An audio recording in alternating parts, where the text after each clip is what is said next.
Good evening, everyone. We're just going to allow some people to get into our Zoom, so give us just a minute.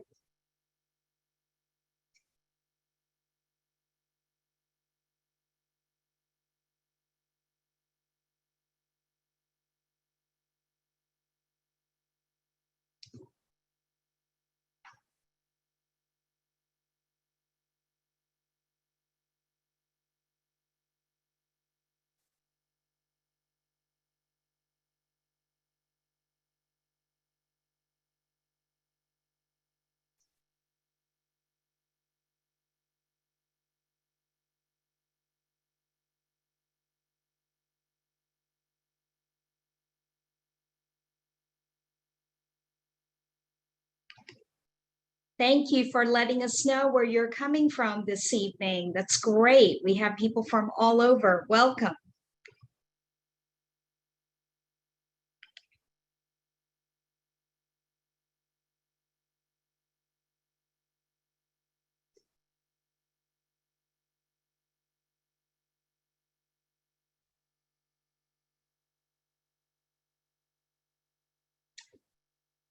All right, let's get started. Good evening. My name is Maria Belias. I am a community engagement consultant in Atlanta and the principal of the Belias Group. My former title was the Executive Director of Leadership DeKalb, and I have been very involved in DeKalb County for many years and delighted to be working with Rootstown, who's doing many projects in DeKalb County. I want to welcome you to the Fruitful Communities Initiatives launch. And what we hope to accomplish tonight is to help our audience learn a little bit more about what Fruitful Communities are, and to also introduce you to a panel of people who are working in the space about fruitful communities.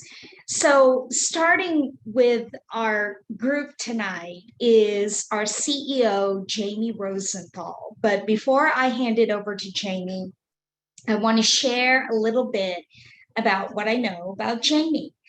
I met Jamie about a year ago, and the first time I met him, he says to me, I am just a farmer. That was the way he identified himself. And then I got to know Jamie a little bit more, and I realized no, Jamie is not just a farmer. Jamie is actually a visionary. And the reason that I say that is that he has a way of looking at the way we use our public lands and innovative thinking, strategic thinking, and more importantly, he helped me reconnect with the earth. And what I mean by that is that oftentimes I go for long walks throughout the city, but I never really stop to look at the environment, to look at the trees, to look at the grass, and more importantly, to think about how we're using our public spaces. And Jamie really helped me shift my thinking about that. And so for the past year, I've learned a great deal about what it means to be a part of a fruitful community. And so it is my pleasure to introduce to you the CEO of Rootstown, the visionary of this organization, Jamie Rosenthal. Jamie, how are you? Doing great, Maria. Thank you so much for the really warm welcome. I will forever think of myself as a farmer, where most of the people in the audience might know me. So, but thank you so much. It's really great to be here with all of you guys this evening. Really awesome. I can't wait till we finally get together in person, but this will have to do for now, right? So yeah, 8 years ago, I started my journey. This, just to give you guys a little history, right? I started my journey at Wolf Scratch Farm. I was the farm owner and steward of 15 acres of land. And I started my farm really through a landscaping lens, because in my 20s, I was operating landscaping companies. And I had this really great vision of ecological restoration for my farm. It was a horse farm, so it needed a lot. It was a lot of land that was just really due for a makeover. And so I was able, over 8 years' time, I was able to create this beautiful an oasis that fed people's minds, bodies, and souls. And so that was my wolf scratch journey. It ended in 2016. And I am from the city. I'm from Atlanta, and been in the DeKalb County area for 20 years, 25 years to be exact. I don't want to age myself too much here. And I started consulting, and that's really where I started to think about this new idea of creating this beautiful food forests and ideas to bring them to the urban environment. I thought it was a really, really cool thing. I had this newfound appreciation and reverence for the natural world that wasn't there before. And through this lens of me coming back to the city, I looked at everything like a potential garden. I was like, that could be a garden. That could be a garden. That could be a garden. So I started working as a garden coach, and I started my consulting business, and that's where I met at the time Mayor Ted Terry, and we started working in Clarkston. And it was really where we had this epiphany, and the epiphany was driving around Atlanta and seeing all these grassy areas and feeling like this is a really big missed opportunity to provide really great green spaces that feed people and that help the environment and do all the really great things that I did at Wolf Scratch. There's a lot of resources and money going to these things, and I felt like it was not much to show for these landscapes. So I said, what if instead we had these landscapes turn into lush gardens and food forests and meadows? What are the possibilities here, right? We mow and blow a lot of grass, right? And the vision was really right in front of me through all the grass in kudzu in Atlanta. For those of you who don't know kudzu, it's everywhere. So there's opportunities to do something different. So we really wanted to shift the paradigm and change things up.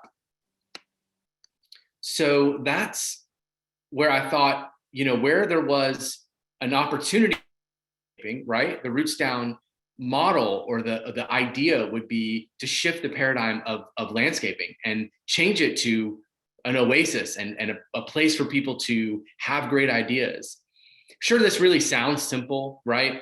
And this idea sounds like, okay, well, sure, we could turn grassy areas into paradise and fruit trees and pollinator habitat and everything. I really want to focus on the idea that we got here somehow, some way, right? Landscapes in our neighborhoods and in our environments are toxic and loud. They're very, very loud. And there's a lot of soil and environmental degradation happening really in our own backyards. So we really thought that things could have a real effect and a change right in our neighborhoods. We really thought of this idea of bringing this fruitful communities to life. I believe that fruitful communities are the future. They are the future and opportunity to create shovel-ready green jobs for both the agri-curious and the landscapers alike. I think a lot of people in the audience here are probably pretty agro-curious or done some kind of gardening or farming of that nature. It's a really good solution for local climate action. We talk about climate action a lot as a big picture thing, right? We really want to bring this idea local because people don't necessarily see what's happening in our rainforests, but they can really see what's happening right here in our own pocket neighborhoods and in our own communities, at our libraries. They could see happening, right?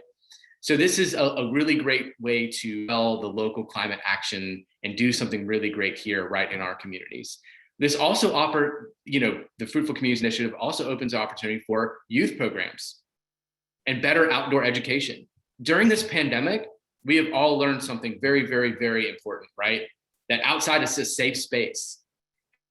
I think that's really important for us to understand that the outside environment and the natural world can teach us so much about everything in our lives and can really bring perspective back to who we are as people.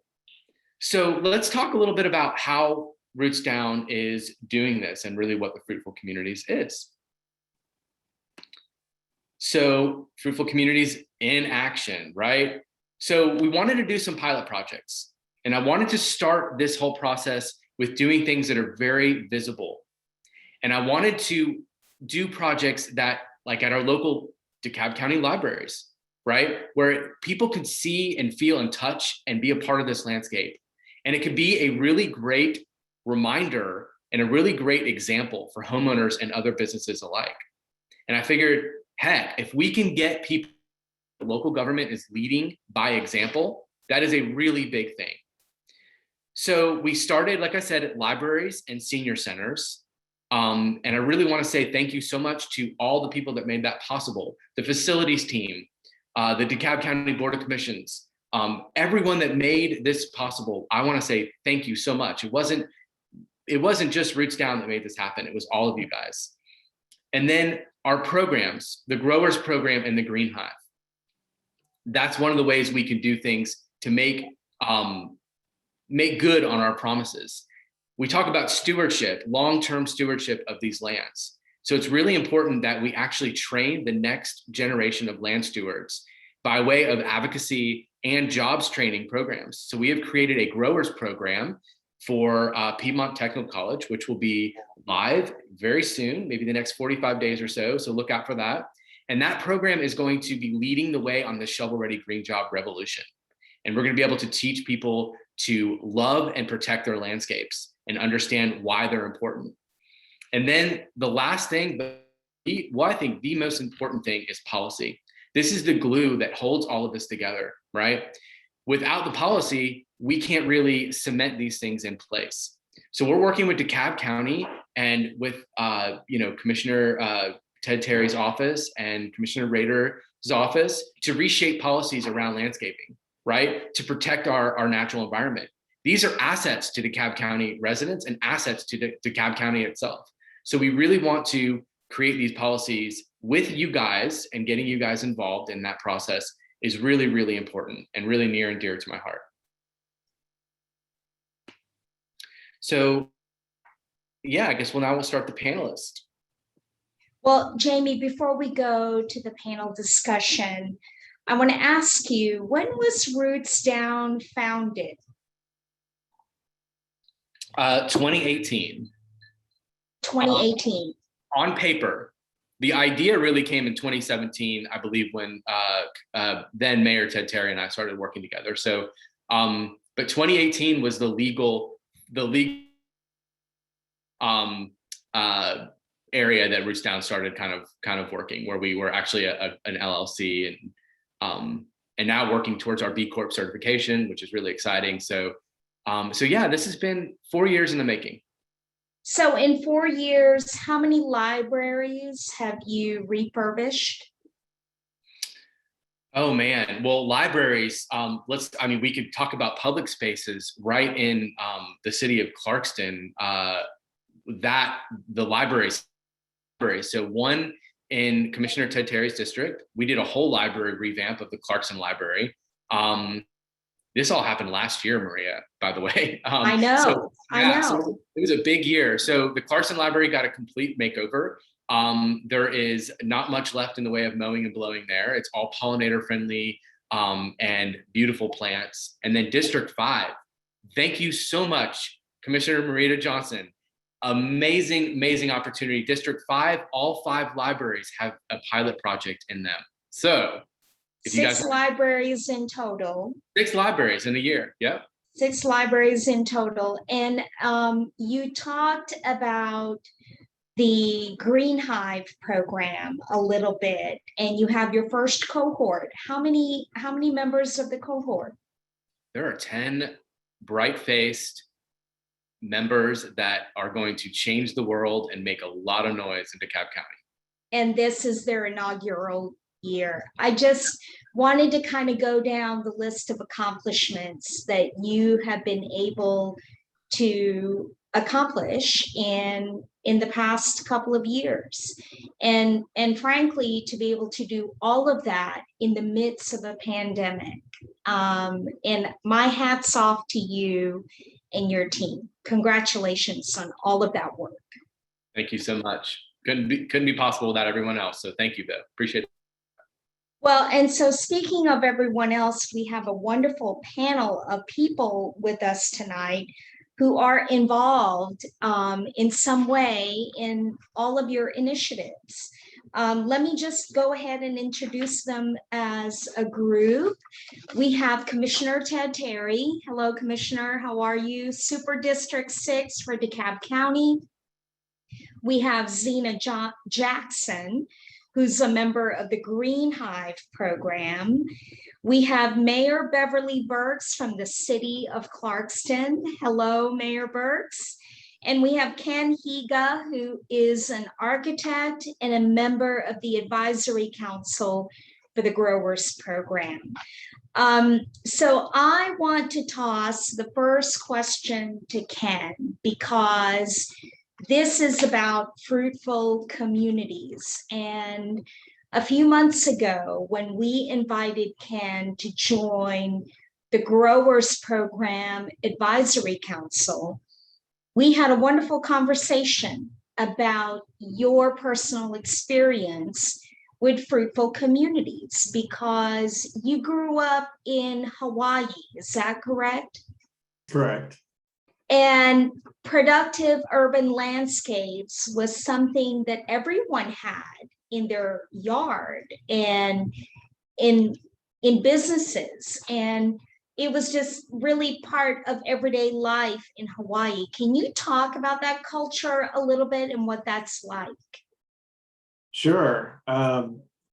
Anybody's been to Hawaii, but it's certainly a very unique culture to grow up in. And I don't think I fully appreciated it while I was there, but I certainly appreciate it now that I'm not there anymore and it's a lot colder here. So, but growing up, we had an avocado tree, mango trees, orange and limes, just outside, my bedroom windows.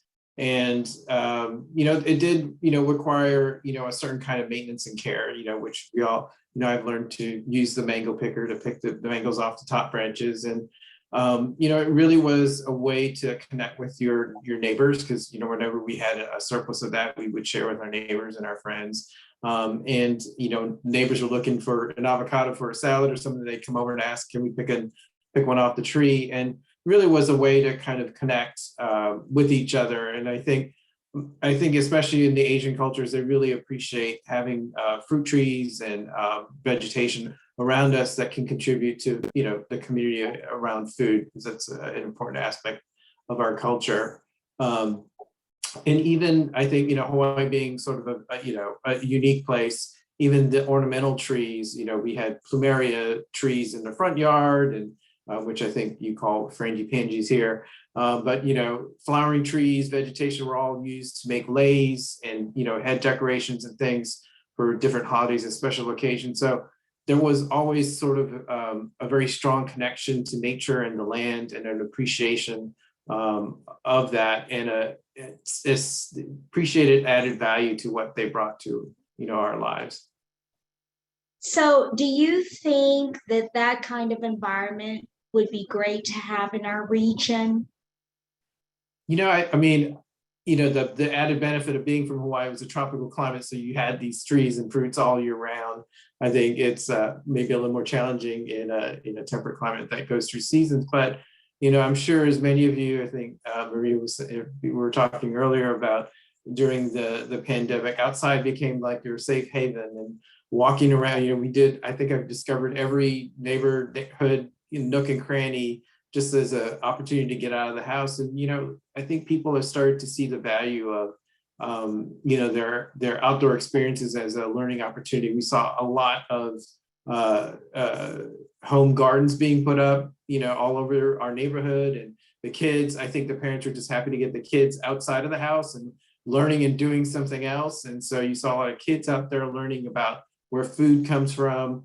And, I think, having that full appreciation is something that, especially in an urban context, you tend to lose that connection. So I think it would be great, especially, land, it's a little challenging to see neighborhoods where houses are built to the extent of the lot line and it's just all house, and saving some space and opportunity to appreciate nature and having, nature, garden, something that contributes to your everyday lives, I think, is just an added value to, to our properties. So Ken, let's talk about that for a second, because you are an architect by trade and you have worked with master planners, construction, engineers. What do you see to be the barrier for bringing fruitful communities to the region? Is it policy? Is it technology? Is it economics? Or is it mindset, frankly? I think it's more the mindset. I think it's about awareness, letting people know that there are alternatives to traditional landscapes that you can work with in a master plan campus setting or an office park setting. And then it does take education and training, because it's easy. I think everybody has gotten accustomed to mowing your lawn and trimming hedges, and having vegetation that takes maybe a different kind of care. People, I think, are afraid of it, and they like to have it, but they don't know how to take care of it, and they don't know what to plant, and they don't know what will be successful. So I think that fear of failure, nobody wants to plant a tree that you sit there and wait, there's no fruit on it. So I think just that education and that opportunity, groups like Rootstown is creating for the community is a great first step in that direction. And I think then just seeing, I think when we talked, when I was interviewing with you all, just the added value of what vegetative landscapes can really do to connect the property owners to the community, as just that other layer of building community and connection with the community, is something that I don't think people really see yet.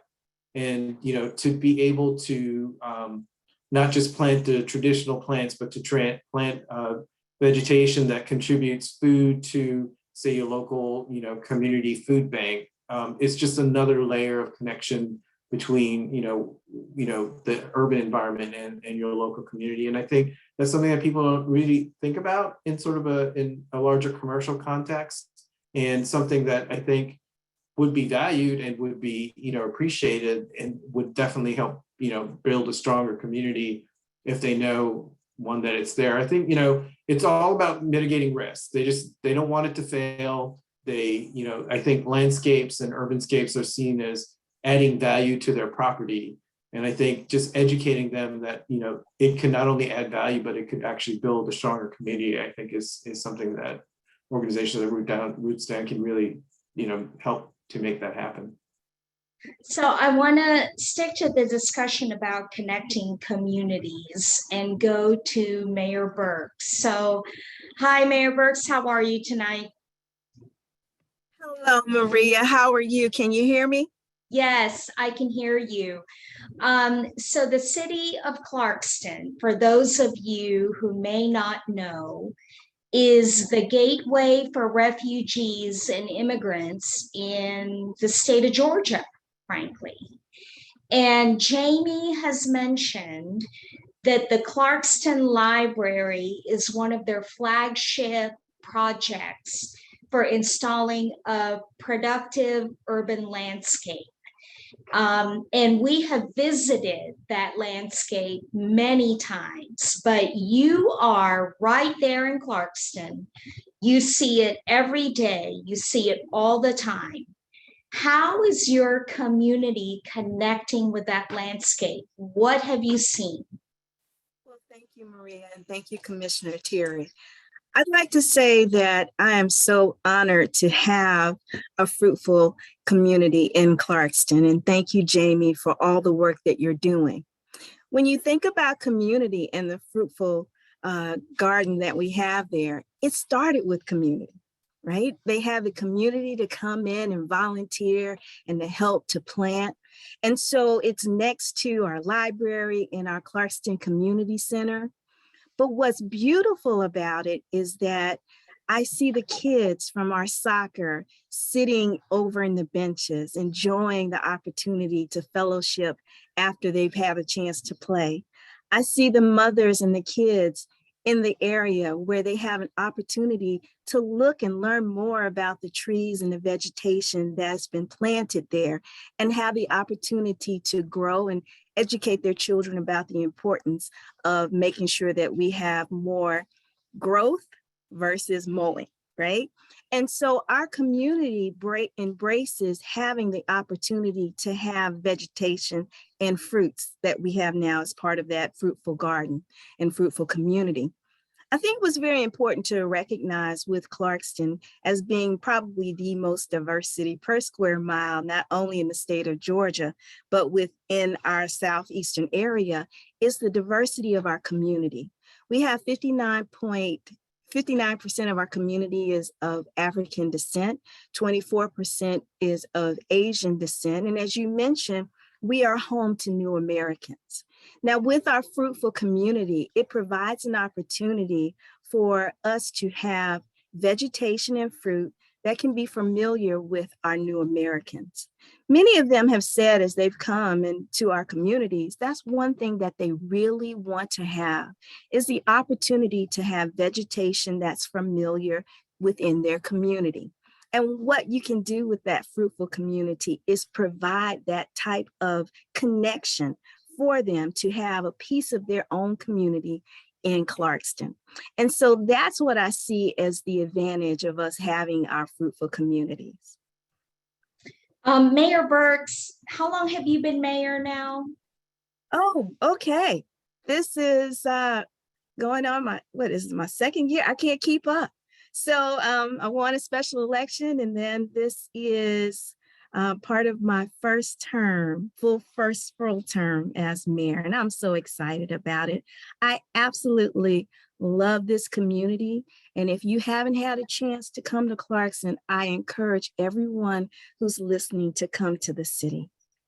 And you are the first African-American female to be elected as mayor for Clarkston. Is that correct?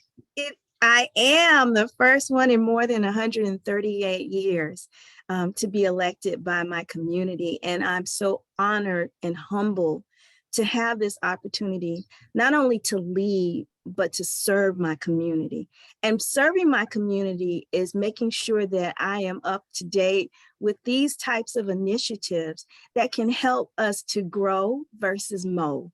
And so I always ensure that whatever we can do for our community to learn how we can be a community, be good stewards to our land that we've been given. That is critical for us to make sure that what we do is leave a legacy, not only for ourselves, but for our future generation. So I hope this isn't too much to ask of you, but I know that when you were elected mayor, you had a vision for Clarkston. Do you mind just taking a moment to share what that vision was for your city, and if there are synergies with Fruitful Communities with your vision? Absolutely. You know, one of the most important things for me is to empower my community. You know, when you empower people by giving them quality of life, providing them opportunity to have excellent jobs, you do more in terms of giving growth and opportunity. So as mayor, what I want to do is to provide an opportunity to change the quality of life for my residents, to make sure that I can have a workforce development program where it allows our community members to work closer to home, and that way it improves the quality of life for them. To provide an opportunity, again, to be a steward to the land that we have. It's small, but I have a responsibility to make sure we use the best of it. And also to make sure that we have a strong community. And that is so important for me, to make sure that we do those things and those activities that bring our community together, foster those relationships, and make sure we do things in terms of being productive and showing and showcasing the beauty of Clarkston. Thank you for that, Mayor Burks. And know that you have a partner in Rootstown in supporting that vision for you. So thank you for joining us tonight. Now I want to turn to another elected official that we have with us tonight, Commissioner Ted Terry. Hi, Commissioner. How are you? Hey, good evening. Good to see everyone. Thanks, Maria. So you have been mayor. As a matter of fact, you were mayor of the city of Clarkston, and now you are a super district commissioner for DeKalb County. And I would say, because I know you pretty well, that you are probably one of the most progressive leaders in the region, particularly around environment and sustainable initiatives. And you have written several policies about this. Can you talk a little bit about how green policies not only impact quality of life, but jobs and economic development? How do you see all of that fitting together? And how is that working in action today in the work that you do every day on the commission? Yeah, it's a great question, Maria. I'll just sort of speak about it from a global perspective first. And I think about like that bumper sticker that says, think global, act local. We're in a climate crisis, and we have been for probably 30 plus years. I think that there's a real awakening amongst not just DeKalb residents. DeKalb residents have always been very environmentally conscious. I mean, we were one of the first counties to do sort of these expansive park and green space bonds, raising almost $300 million in local money for an amazing park and trail system and green space preservation over the last 20 years. And so the tradition is here in DeKalb. So I guess I found myself in the right place. And really alignment with this idea that climate action is something that is a global issue, but at the end of the day, we have to act local. We can't control what other jurisdictions or other elected officials or even other countries do. We can lead by example. And so a big part of what we worked on in Clarkston and certainly at the county commission is to address climate change and to do it in a way that has equity and justice at the forefront.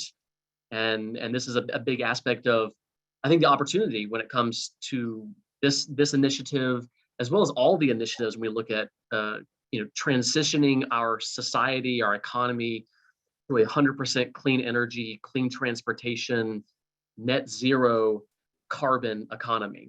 And when you really look at it, there's big chunks: energy, transportation, manufacturing. But there's a lot in there that talks about our landscapes and the amount of pollution that just comes from that whole industry.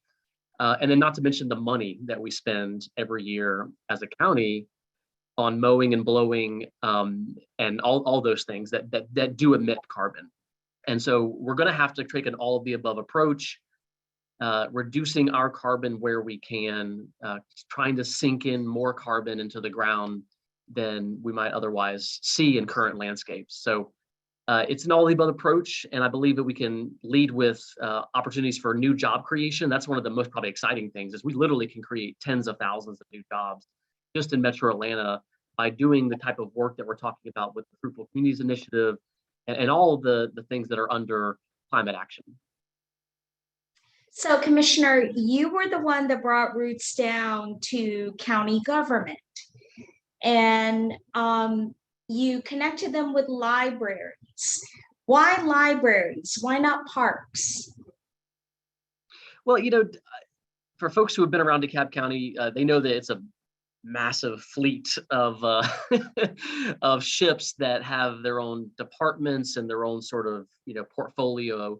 And so, yeah, we've got a parks department, we've got a facilities department, we've got a sanitation department. Those three departments all kind of have their own sort of landscaping kind of portfolio, if you will. And it's just this sort of how we're organized. And we've been talking with all of the departments, quite frankly. They're all interested in being more environmentally conscious, on trying to find cost saving in their current operations. And it just so happened that we had some champions at the facilities department, which manage the library landscapes, even though the library is technically a different department. And then certainly the libraries, and really, I think even more so under this pandemic conditions, the libraries have been closed down for a lot of the pandemic, or really limited capacity in some situations. And so the idea was, how can we sort of create, COVID-proof spaces where folks and our patrons of the libraries can gather in a safe, comfortable, and beautiful environment. And so this idea of, well, why don't we just start with the libraries, because there's already learning going on there. There's already community engagement going on. DeKalb has a really, I went to the National Association of County Officials last summer. DeKalb County is known as having one of the best library systems in the country. It's because we've been putting tons of resources and really supporting the growth of that over the last 30 plus years. So the libraries just really turned out to just be a great fit. And it's not to say that we don't want to try to do things at parks and along the highway, interchanges and sort of the other public right of ways, but libraries are really just a really great opportunity, because community already is gathering, and also they're interested in learning. And this, I think, aspects of what we're talking about, there's a lot of education, there's a lot of kind of changing your paradigm, changing your mindset. When folks say, oh, I just want a nice manicured lawn, this, that, and the other. I think we're just showing a different option that's out there that folks might not know about. Have you heard from the libraries and the librarians? What have they said? Yeah, Jamie probably has been talking with them more regularly than me, but yeah, Director Allison Weisinger, from the director of the library system, has been really supportive. And I don't know, it's some of these library landscapes were just kind of the generic crepe myrtle and grass, So, and actually really, I want to call out Commissioner Marita Davis Johnson, because it was her idea like 2 years ago during the first wave of COVID to install and pay for, out of her own district funds, pavilions outside the libraries. And so when we started to introduce this idea to all the commissioners, she was like, oh, well, we already have pavilions where people are gathering outside so they can catch the Wi-Fi or do sort of learning lessons. Why not try to beautify those spaces? And so it has been nice to hear from at least the Clarkston residents. And one just sort of interesting kind of anecdote is the library in Clarkston is right next to the community center in Clarkston, which is where a lot of weddings take place. Lots of weddings at the Clark, because it's the biggest a venue in the Clarkston area.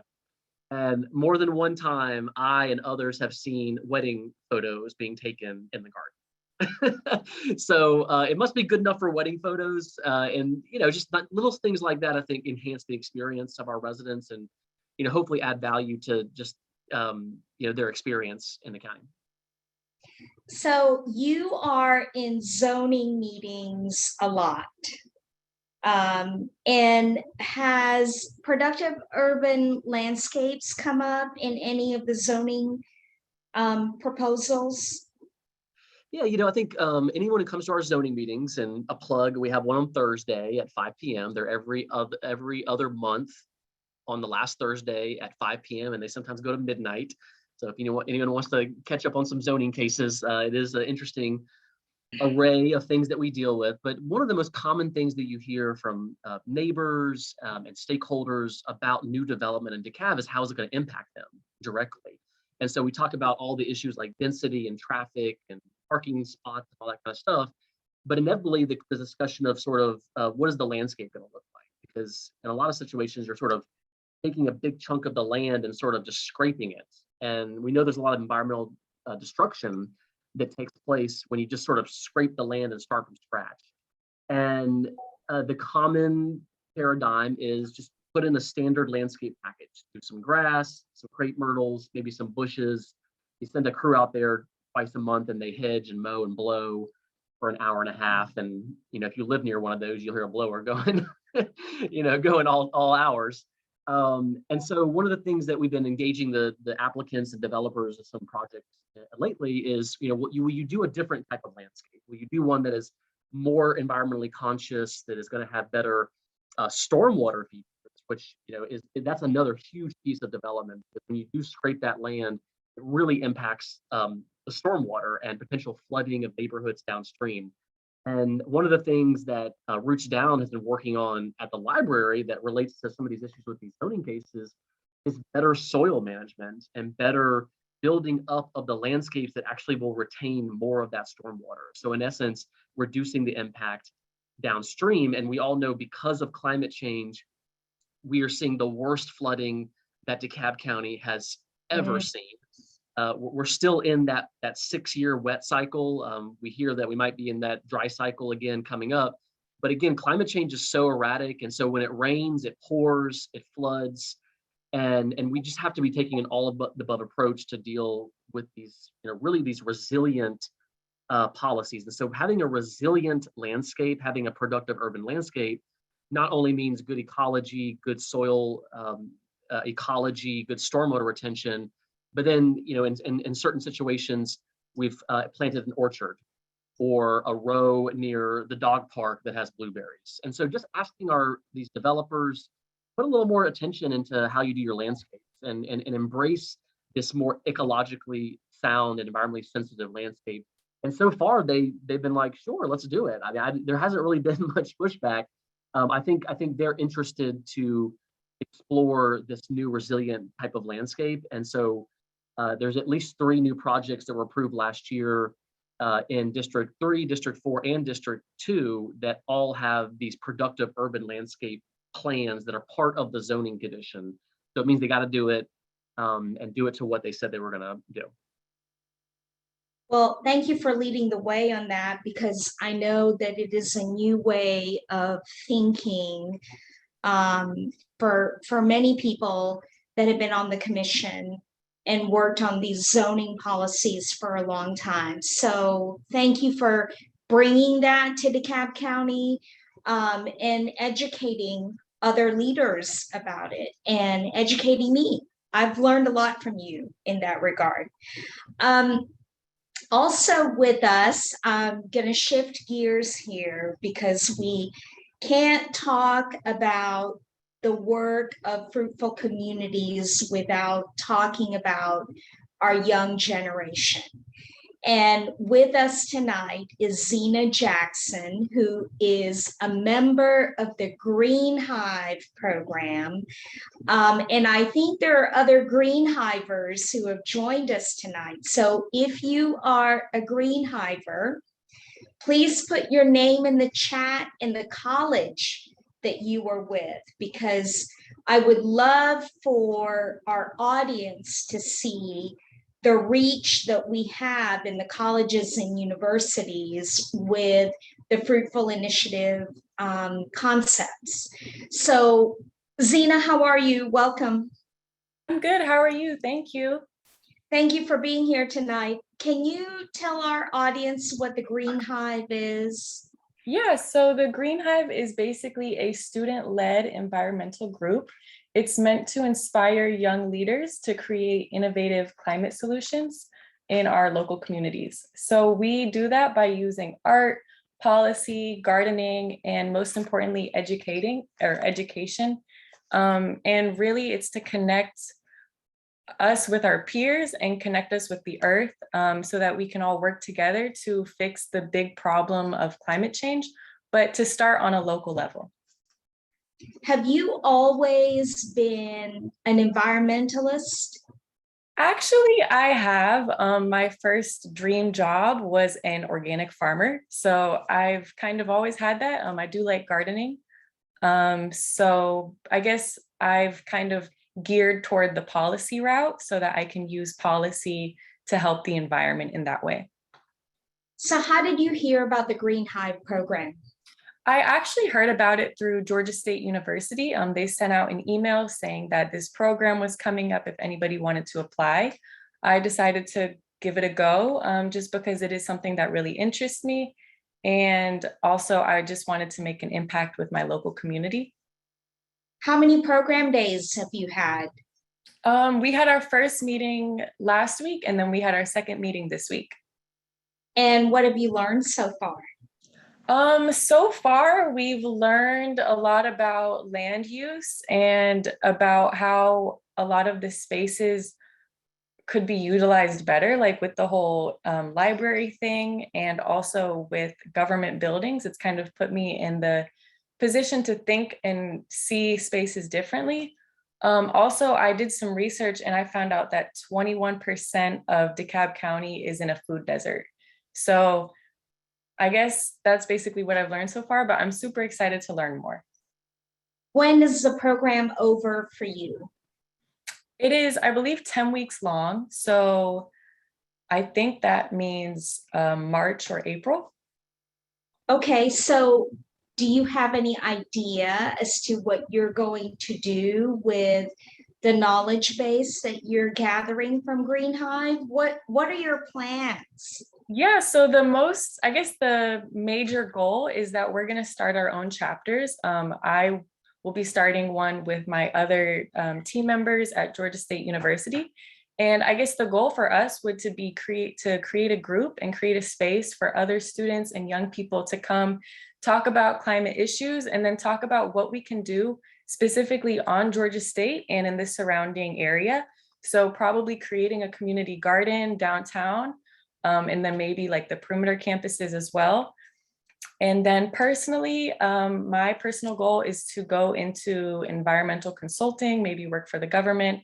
And another thing I would really like to do is to create a sort of composting program within either Georgia State or DeKalb County, Fulton County, because we have a lot of food waste. So I do want to utilize, I guess, create a program that, makes sure our waste is being disposed of properly to help fight against climate change as well. And then also maybe improve the recycling system that we currently have, just because, I think I don't want to have anything go to waste. So have you been talking about the Green Hive experience with your friends? Yeah, I have actually. It's something that I talk about pretty much all the time. My parents have heard a lot about it too. But I'm really excited to, as we grow as a group and as we attend more classes, I think I'll definitely gain a better understanding of how to kind of bring people into the program, or just kind of, I guess, open their mind a little bit to really have them be able to see it and how they can make a difference as well, like with their own land or with their, apartment building or their church or something, and how to spread that awareness so that they can have that mindset too of, oh, like plants matter, and having fresh food and fresh air and having a healthy ecosystem is really important. So I think it's really the education part, and then making that accessible for all communities is, I guess, the most exciting factor for me. So have you recruited some friends to participate in Green Hive next year? Not yet, but as I make more friends on campus, I think I definitely will. That's great. Thank you for that, Zena. And Thank you. really proud of you for taking this on, and excited about what you plan to do with it in the future. So I hope that as an audience, you have learned a little bit more about what fruitful communities can really look like. And I think we've got a little bit of time to take some questions. And I have some questions here in my text, and let me read this out loud. How can you bring these experiences to youth who live in food deserts and might have no access to actual avocados and fruits, etc.? Any thoughts on that, Jamie? Yeah, absolutely. I think, we could certainly, as far as public spaces, I think we could certainly start to incorporate some more edible landscapes and gardening programs for schools and for public buildings. I want to give a shout out to a really great partner of ours, Concrete Jungle. And what they do is they go out to communities, and after these fruit trees are planted, we talk about the abundance, right? If we go out and plant all these fruit trees, the best time to do it is now, right? The best time to plant a fruit tree is now. So if we incorporate these landscapes, they have a program where they go out and they pick that fruit and they donate it to those local food banks right there in those communities. So if the kids haven't snacked all the blueberries, already off the bushes and the trees, or the apples or the pawpaws.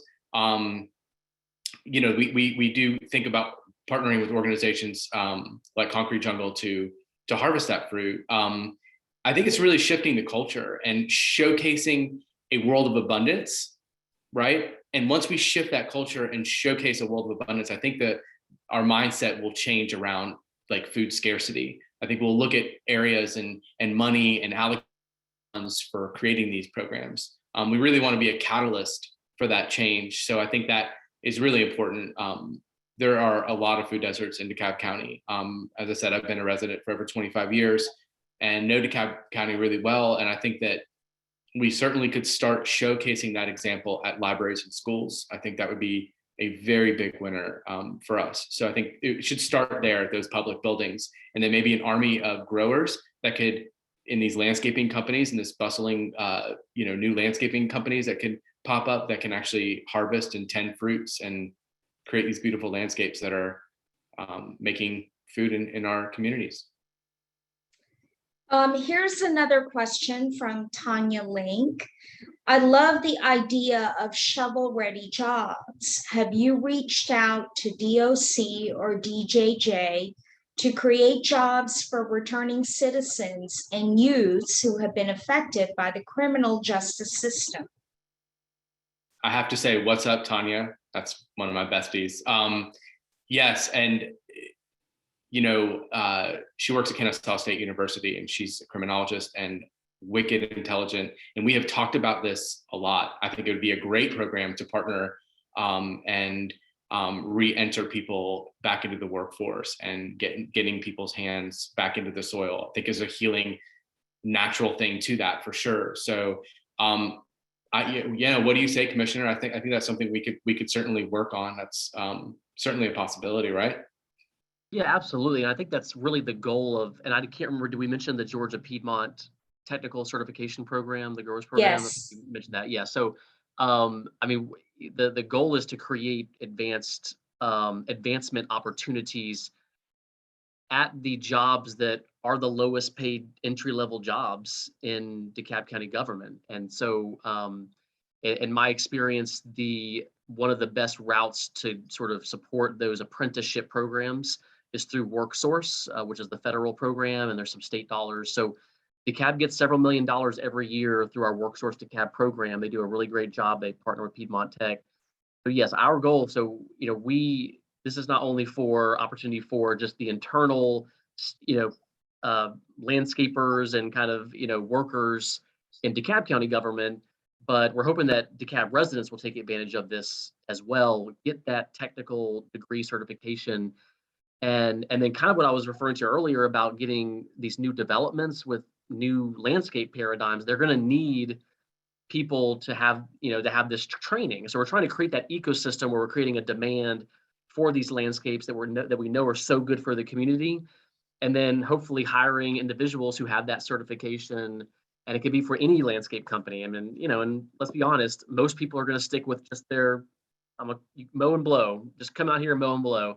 But wouldn't it be great if every landscape company in Metro Atlanta had a few people on it that you want to do an edible landscape? Yeah, we could do that. Of course. You want to do permaculture, you want to do the native species and the resilient landscapes. Of course, we got, people on there. So I'm hoping we're going to create a green job demand. And then, I think through that partnership, that apprenticeship program, the idea is that, wages would go up. And so we would take some of our lowest minimum wage jobs, which in DeKalb is $15 an hour, but hopefully give the opportunity to rise up the ranks and have more, salary increases as well as job opportunities. So this next question is either for Jamie or Commissioner Terry, because it's a policy question from Fred Swan. Have you worked on policy with the Georgia Department of Agriculture? I don't think we've gotten there yet. I know I know that we've been talking with the USDA, which they're connected. So not yet, Fred, but I know Fred's running for ag commissioner. So maybe if you're the next ag commissioner, Fred, we'll talk with you.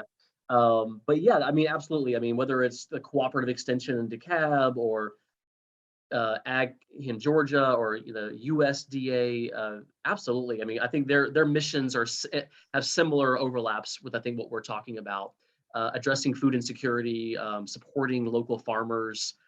Urban farming, I think, is part of the paradigm that USDA now sees as a worthwhile thing to invest in. So yeah, absolutely. I think there's that opportunity is definitely on the horizon. So this one is from Carrie Taylor, Spawn. Will fruit trees be acceptable when they are not included in zoning conditions? Oh, you mean like if we didn't say you had to plant a fruit tree? I think that's what maybe she was asking about. Look, it's the great thing about the productive urban landscape is it doesn't have to be edible necessarily, right? I mean, that's just like a piece of kind of the puzzle. I think the core is really getting to that it's productive, but it's also resilient. It's something that's going to address the climate challenge that we have. And so some of these landscapes could be all native species, meadows, and native trees, and not have a single fruit, and that would be totally fine. Like it's fine. So like all of the above approach on resilient, productive urban landscapes. And then I should mention that the DeKalb County does have a program funded by the Tree Bank where you can get a front yard tree. It's the Relief program. I don't think that we do fruit trees, but maybe that's something we ought to try to change this year. But for only like a $25 fee, and then the Tree Bank pays $250, you can get a tree in your front yard. So it's a really, really great program for all unincorporated DeKalb residents. Sorry, cities, because it's from our Tree Bank. But every city has a Tree Bank, so you can talk to your city about it as well. But yeah, so I think like definitely, I mean, when you look at the urban canopy, some of the urban heat island effects that we see, we know where the tree canopy is disappearing, or we know where the tree canopy disappeared decades ago. So if we can take these principles and fill in those heat islands with trees, with more resilient landscapes, I think it's going to be a win-win for everybody. This next one is for you, Jamie, and it's about maintenance. How will fruitful gardens or landscapes be maintained to prevent overgrowth, weeds taking over, rodent control? That is a question I get every single time we do a discussion about productive urban landscapes. So landscapes are inherent with maintenance, and every landscape needs its own sort of toolbox for maintenance. The one paradigm we're in now is a very toxic one, right? It uses gas blowers and gas mowers and weed whackers, and it's very noisy and loud, degrades our soil, and the list can go on. The maintenance strategies do have to change. I do hear there is a common misconception too, and I want to be clear on that, right? Is that these landscapes are all edible. No, as the commissioner said, and as Mayor Beverly Burks knows, these landscapes are full of pollinator habitat as well. There's a very good balance there. So I believe that I think we create programs, we get ahead of the problem, and we be proactive. And I think that's going to be by creating these green jobs and training and retooling the landscaping companies that are in our communities. A lot of people from the Latinx communities are working in landscaping, and I've spoken to many of them in and around our communities, and they really like a job's a job, and I think anyone would want to not have a blower on for 7 hours a day, or not be riding behind a mower. If we could just reshift this paradigm a little bit, we could create maintenance strategies that are not so toxic for the environment and toxic for the people that do the maintenance. So yes, there are maintenance strategies that have to be considered. I have considered them. I have part of my life work is to actually redevelop these processes.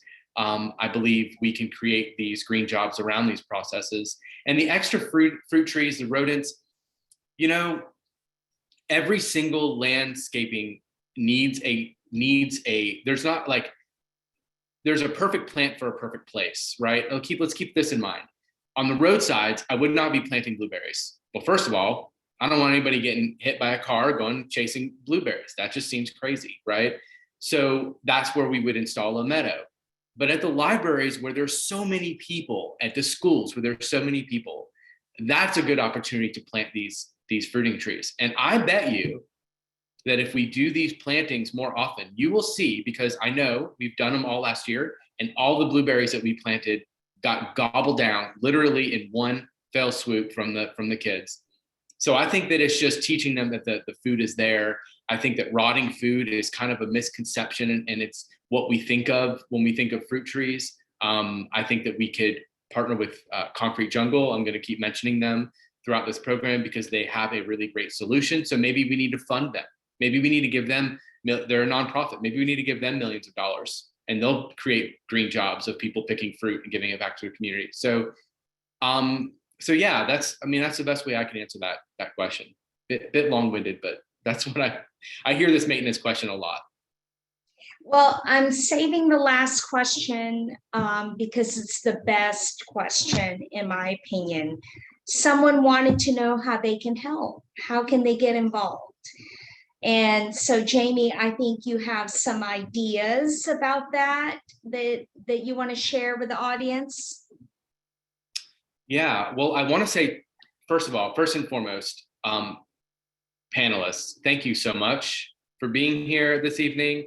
Thank you for giving all this insight. I think that it was a really, really awesome conversation. And I think that the best way we can get involved is you guys. We could all get involved, the people that are on this panel.